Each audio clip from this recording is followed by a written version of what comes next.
Halo semuanya, selamat datang di YouTube channel di Official Auto. Jadi setelah Yamaha meluncurkan motor CBU ya di tahun 2014 dengan produknya T-Max, sekarang di 2026 mereka juga meluncurkan model terbaru dari Yamaha T-Max 2026 dan dapat livery spesial 25 tahun Maxi di pasar global. Kita lihat apa saja detail dan juga hal unik dari Big Bike Matic Yamaha ini. Check this out.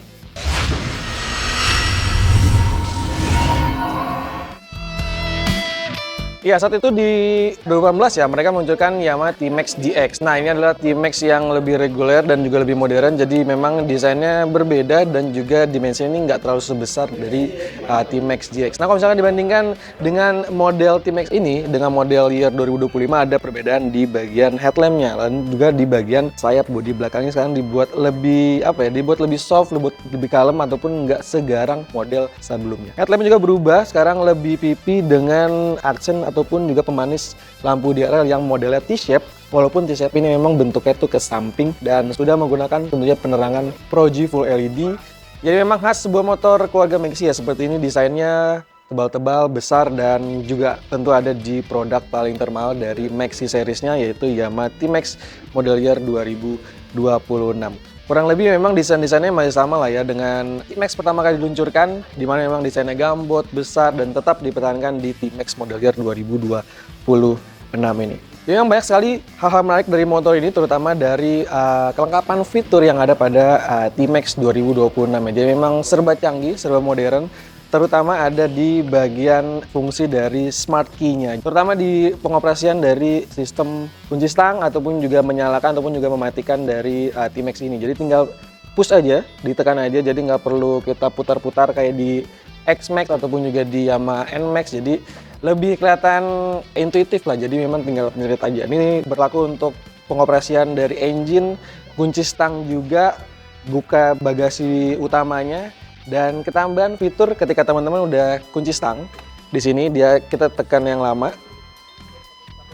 Nah, setelah otomatis juga dia akan langsung mengunci dari standar tengahnya. Ini jadi safety ataupun fitur keamanan yang ada di motor ini. Ya, jadi banyak sekali fitur-fitur menariknya. Tadi selain ada smart key, lalu juga ini ada electronic adjuster untuk ketinggian dari windscreen. Teman-teman bisa atur untuk tinggi rendahnya. Jadi berguna banget ketika teman-teman lagi touring ya. Selain ada windscreen yang bisa diatur secara elektrik, ada juga penghangat grip, lalu juga dengan jok yang besar ini bisa kita fungsikan untuk sebagai penghangat. Ada 3 level dari low, medium, dan juga high. Nah, jadi pusat kontrolnya di sebelah kiri ini ada joystick teman-teman, dan ini ada pengaturannya, kita bisa pilih ya. Tinggal geser kiri kanan, kayak misalnya kita mau ngatur ketinggian, ada baca screen adjust, dia akan setinggi 110 mm dan juga turun juga di 110 mm. Kalau kita mau ngaktifin penghangat grip, tinggal geser ke kanan, ada tulisannya, menunya tinggal kita aktifin. Jadi memang semudah itu, walaupun memang secara fisik ya TFT-nya memang cukup ribet, tapi ketika udah dioperasiin sih sebenarnya nggak terlalu sesulit itu. Selain itu juga ada fitur-fitur keselamatan lainnya, tentu sudah ada pengeman ABS, lalu juga ada traction control, dan juga penambahan fitur inertia measurement unit ataupun IMU sebanyak 6 sensor. Jadi ini akan ngebantu juga untuk keselamatan dan juga keseimbangan motor ketika lagi dipacu di berbagai kondisi. Lanjut, ada juga fitur traction control, walaupun memang nggak bisa secara adaptif, jadi masih manual. Itu mulai dari 50 sampai sekitar 100 km/jam, dan juga ada parking brake lock. Ini mungkin jarang-jarang ya di motor Matic, tapi di T-Max ini bisa kita aktifkan sehingga rodanya itu bisa terkunci, dan ini berfungsi baik ketika lagi di turunan. Mengingat motor ini besar, bobotnya juga berat, jadi akan sangat berfungsi ketika digunakan untuk fitur parking brake lock-nya. Fitur lain juga ada drive mode ataupun juga riding mode. Dia ada yang T-mode dan juga ada yang sport mode. Dan juga ketambahan fitur navigasi Garmin yang motorized, jadi lebih canggih dengan visual. Jadi itu kayak bisa diarahin gitu loh. Jadi ada gambar ke kiri, kanan, dan juga ada visual dari motornya.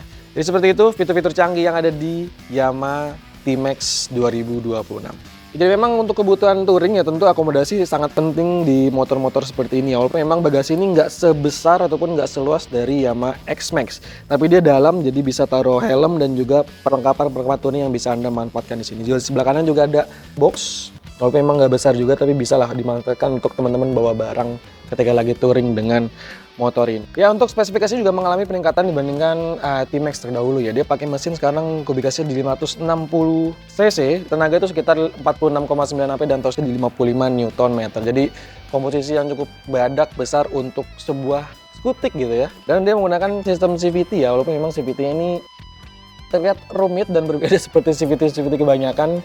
X-Max ataupun T-Max ini lebih kelihatan kekar lah dengan swing arm seperti ini dan juga model penggerak ataupun transmisi yang terlihat V-beltnya di bagian belakang sini.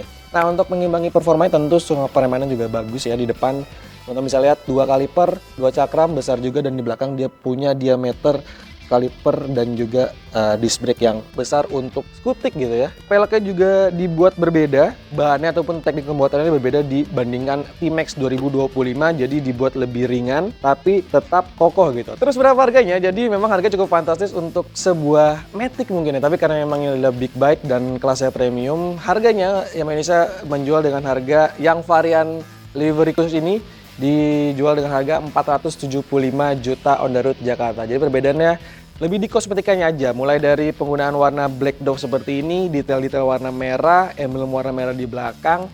Tapi kalau teman-teman ngerasa kemahalan, bisa pilih varian yang T-Max reguler. Itu harganya lebih murah 25 juta lah. Itu dijual dengan harga 455 juta on the road Jakarta, tapi dengan warna ataupun detail eksterior yang kelihatan lebih basic. Ya, motor ini diimpor utuh dari Jepang, jadi ya harga segitu tentunya sudah dikalkulasi dengan berbagai pajak dan semacamnya lah. Tapi kalau teman-teman ngerasa ini kemahalan ataupun versi basicnya juga kemahalan ya, teman-teman bisa pilih 2 model lainnya, juga karena Yamaha Indonesia menawarkan yang varian 25 tahun anniversary-nya untuk Yamaha X-Max ini ada 3 pilihan. Jadi ada varian Neo, Neo S, dan juga Turbo Tech Max. Ataupun bisa memilih varian yang X-Max yang livery 25 tahun Max di pasar global. Hanya ada untuk varian yang connected aja. Nah, untuk harganya teman-teman bisa lihat di bawah ini. Bagaimana pendapat kamu? Coba sampaikan komentar dan sampai jumpa di video berikutnya. Bye.